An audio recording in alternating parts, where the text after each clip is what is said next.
I think one of the reasons that Nile Valley history is a bit difficult for us to understand is because it's being filtered through European lenses.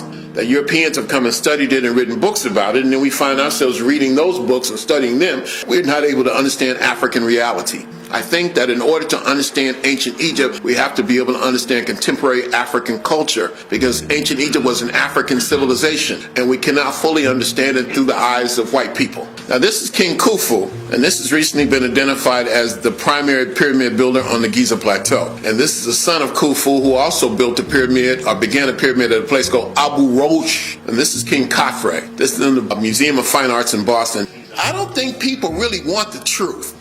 I think people want an affirmation of what they think. And as long as you tell them what they want to believe, then you're cool. And that's the problem I have as a historian. I want people to think. And I want people to say, Runoko Rashidi, this is what the evidence tells us. And it's not who said this or who said that or how I feel or what I had to eat last night or the sister I'm trying to impress. This is what the evidence tells us. The African historian must be on a relentless search for truth, and must not tremble with fear when that truth is contrary to what we would prefer to believe. Now, this is Nepepet Amenhotep II, and this is his queen, because what good is a king without a queen, I always say. This is in the Gulbenkian collection in Lisbon, Portugal. Amenhotep II, maybe the largest so-called sphinx outside of Africa itself. It's about 20 feet long. It's in the Musée du Louvre. And this one, a female, the head of a female sphinx.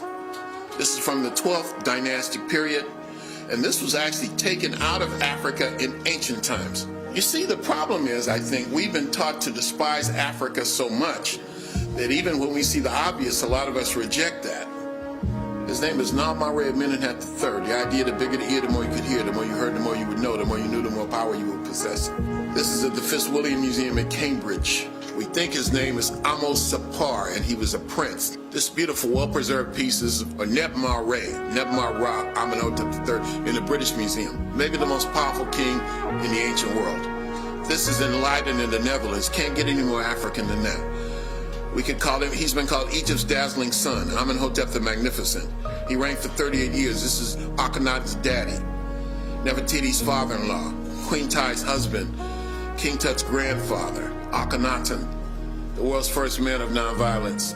King Tut like you rarely see. Shabaka in the Nubian Museum. This is in the Kushite period. Look at the big ears. Look at the African features. This is a king from Dynasty 26 named Amasis. All of these are in Jalapa. Are they identified as African in Mexico? No, of course not. Are you kidding? They run you out of town. Some people recognize it and it's clear. Right. But officially, no. I mean, come on. They're not teaching this in the schools, and as a result of that, the African Mexicans today have the lowest self-esteem of anybody I've encountered except the black untouchables of India. All they know is they were slaves. We'll talk about that. From ancient Carthage, from Nigeria, from Songhai,